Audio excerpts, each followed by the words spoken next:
Азамат Жанышбекович, мыйзам долбоорун колдойм, бирок учурдан пайдаланып мыйзам долбоорунан сырткары мына Кара Суу шаарындагы канализация маселеси боюнча акыркы этабы калган 1 миллион евро. Ошол быйылкы жылкыга каралдыбы, бөлүнөбү буюрсачы, мына Өзгөн шаары же Майлуу суудан кийинки этап Кара Суу болуш керек эле да.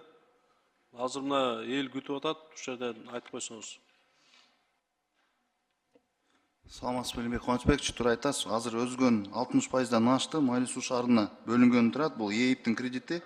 Майлуу суу шаарына бөлүнгөндөн кийин Кара сууга бөлүнөт айтылган, бирок бул боюнча биз дагы иш алып барып, эртелеткени аракет кылабыз, маалымат беребиз сизге.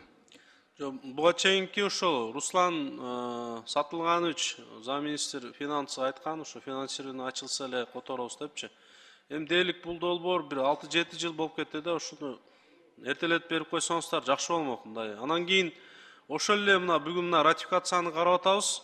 Баягы жеке баягы бири-бирине байлабаса туура болмок да. Мисалы бир проект ишке ашып, освоить этилгенден кийин анан кийинки проекттер депчи. Мисалы бир жер провал болсо, андан кийинки этаптар автоматически түрдө бул токтоп калып атат мындай. Бул азыркы ратификацияндай көрүнүш болбойбу? Мисалы ошол Майлуу суу, Өзгөн, Кара суу сыяктуу болупчу.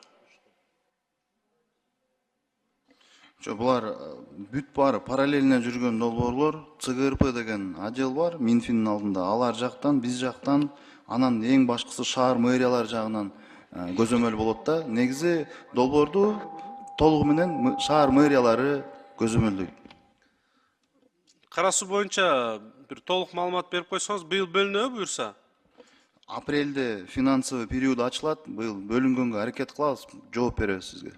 Ошого бир аракет кылып берсеңиздер, мына районубуздун 90 жылдыгынын астында турабыз.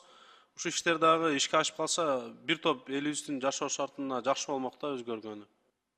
Рахмат, колдойбуз.